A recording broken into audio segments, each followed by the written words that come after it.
if we say in Liverpool they were playing Salah, Mane, and Firmino week in week out last year, and it was working for them, but they didn't have the strength and depth like they do how they do now. Yeah. And you're like, why change it? But Arsenal went on their 22 unbeaten run. Mostly playing with someone coming off the bench. So why change it? Because we weren't playing. Because as you said, we weren't playing well at the time. Okay, but you were winning. You were getting results, and then Arsenal fans were crying out for a change. Oh, play all of our best players. Why are we leaving one of the two on the bench? Play them. Now you're playing them, and your results are worse than what they were before.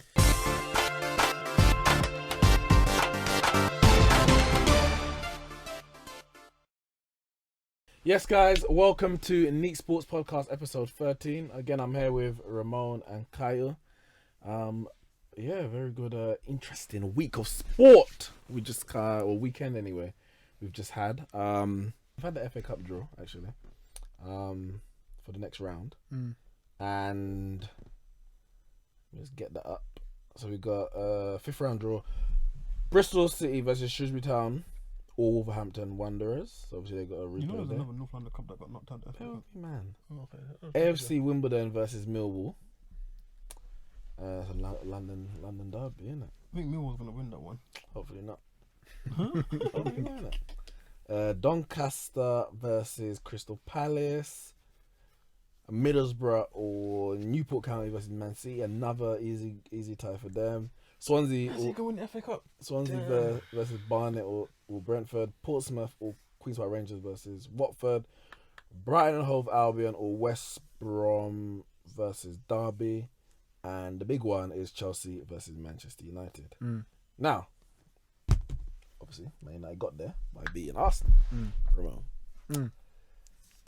I thought you were gonna win. I mean, I say you thought. You said you were gonna win. I don't know what you actually believed. You know, sometimes what you say and what you think might not match up. But as I said on AFTV, Solskjaer tactically outclassed Emery. And for me, Emery didn't make it difficult either. I know you got a few injuries here and there, but my man just had three strikers, Lukaku, Sanchez, and Lingard. They stayed up the pitch pretty much the whole game. And at no point did any of the Arsenal left backs decide, you know what, let me do a bit of marking. Let me stop, Lukaku from being free. Let me stop Sanchez or Lingard from just having the freedom of the left flank. Maitland-Niles, Kolasinac kept running up, and a couple minutes apart, Lukaku no-look pass, boom, through to Sanchez, scored against his former. And then I think for me the second one was probably even worse because it was Luke Shaw ran from the defence, gave it to Lukaku, who was just in acres of space for a good amount of time. No one seemed to have the defensive nous to realise that he was free. Man just ran under post, passed it across to Lingard. Man United through to the next round. Obviously, Aubameyang scored and Marshall scored off the bench as well. But tactically, from Emery being, something of a master tactician with all his halftime subs and that kind of stuff. I'm gonna say master, I'm using maybe a word that wasn't used, but it would seem like he always knew what to do at halftime to change the game, etc. In recent weeks, I don't know, that element seems to have gone, and I know he did a job on Chelsea, but a lot of his tactics recently, whether it's the starting lineup or the subs, don't seem to be having the same impact that they were at the start of the season. I can tell you why. Why? Because a good while back when we did a podcast, and I remember Ramone was saying he would like to see Aubameyang and Lacazette start together as a two up top and go with a diamond formation. And he doesn't quite understand why Emery hasn't been doing it. He would either have one or the other come off the bench, and I was like, it's because you want to have some impetus, someone that can change the game coming off the bench.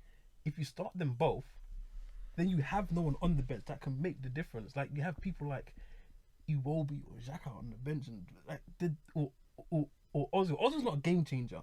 Ozil's there if you're winning 2-3-0, keep the ball, play some sideways passes, and keep our lead. If you're down 2 or 3, Ozil's not going to come on and change the game. It's not going to happen.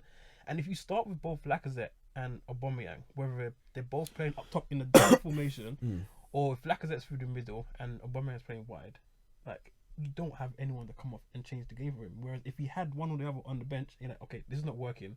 Get some fresh legs on. Aubameyang, you're on, or Lacazette, you come on. It changes the whole dynamic of the game. He doesn't have that anymore, and that's why I said they need to stick with that. What they need to do is spend money, so maybe he can start with both of them up top and have another someone to come off the bench. Yeah, we started with Lukaku and Alexis, and then brought on Rashford and Marshall. Yeah, exactly. And when they came on, Dennis was like, "That's gonna be 3 or 4-1 now." Yeah, that's the impact. You can't start with both of them. Like, I know they were calling for it in the big start both of them, but this is what happens. You start with both of them, it doesn't work, and then you have nothing off the bench to change the game. Like, Arsenal don't have a deep squad. Like, it's very, very small. It is literally an 11. So he has to go in and leave an option or two on the bench to change the game. Okay, I disagree with that. The thing is, I hear what you're saying and I understand, but you can't have the mentality to constantly think, what if this doesn't happen? What if this doesn't happen? For me, you just play your best team. And I understand, like, you can look to the bench and try and change the game at certain points with the other players that you got. That's just what you have to do with the squad that you have. And obviously there are some injuries that people like Mkhitaryan and Welbeck, who may have been in the positions to come in and change the game, but obviously they're not there.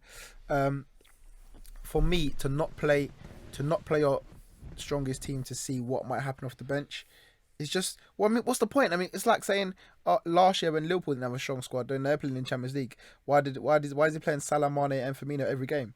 Because he's got no one coming off the bench. Why does he drop Mane or drop Firmino or drop Salah? But if they're doing the bits on the pitch in the first place, there's no reason to just leave them on the bench. I don't like, for me, Lacazette and Aubameyang are the two of the best players at the club. There's no one on their level or anywhere near. If we say in Liverpool they were playing Salah, Mane, and Firmino week in, week out last year, and it was working for them, but they didn't have the strength and depth like they do how they do now. Yeah. And you're like, why change it? But Arsenal went on their 22 unbeaten run, mostly playing with someone coming off the bench. So why change it? Because we weren't playing. Because as you said, we weren't playing well at the time. Okay, but you were winning. You were getting results, and then Arsenal fans were crying out for a change. Oh, play all of our best players. Why are we leaving one or the two on the bench? Play them. Now you're playing them, and your results are worse than what they were before. Yeah, but I don't think that's the reason why. So what's the reason? I don't think that's the reason why. I feel like, well, you have to kind of take each game as it is. I don't feel like Aubameyang out wide is what is working, and he keeps doing it, and I just feel like you just take so much away from him. I want him to play. I want him to play together. I want him to play up top together. In that, if they don't play up top together, I don't feel like there's a need for them to both play on the pitch. If that's what you're going to go with, because you're just weakening one and not giving your other one an opportunity to impact the game. And it's just majority of the time when they have played in free with Iwobi or whoever, Mickey on the wing, it's not worked. I feel like in the recent, let's just say the past month or two, when results have been sliding, it's partly due to injuries and not having the right squad, but it's also partly because Emery is not quite sure where he's going with his team, his tactically. 1 minute it's 5 at the back, 1 minute it's 4 at the back, then it's like 4-4-2, then it's 4-3-2-1, and then it's 4-3-3. It's like he keeps changing it over and over again, and I feel like that is not helping the team chemistry. Might be wrong, or might be just me plucking something out the air. I just feel like that's how I look at it and say I just think that you keep changing things up. 1 minute Kolasinac is a left back, 1 minute he's a left wing back. 1 minute you're telling him, don't worry about defending him because you're a wing back. Next week you're now a left back. Start focusing on your defence and not worrying. And then the players don't have a consistent unsettled team. Yeah, it's unsettled, and like I said, partly due to injuries. When players have to move in position, the formation does have to change. But for me, you need to get the players to adapt to where you want to play, and I don't know what he's trying to do at the moment. I'm not quite sure game to game whether we're going to have 5, 3, 4. Like, what is the formation you're trying to consistently do? How can he go to Chelsea, play a top 6 side with a 4-4-2, and then the next week with the same players change the whole formation against another big team? It's not like it was a Cardiff and then Man United the week after. So it's like, I don't understand why you did that completely, and it didn't work. Completely didn't work. Having said that, the players have to be disciplined themselves. They're on the pitch, and that, especially for that second goal, Terrell was on the edge of the box, Xhaka was half the way forward, the Maitland-Niles was all the way down right. I get that we just conceded, so there was a hunger to score goals, but you have to be disciplined. That second goal specifically, it was just like Arsenal all over, and I say that in terms of the Arsenal since, let's say, 2008 or so. And it's just like that kind of naivety that there's no one there. And the thing is, you had people, Koscielny was still on the pitch at the time. Yeah, he was still on the pitch. You had people there, but no one was there to kind of bring some kind of control and you know, just be calm, you know, the sit on. It's only 1-0, 70 minutes to go, whatever it was, you know, still plenty of time left in the game.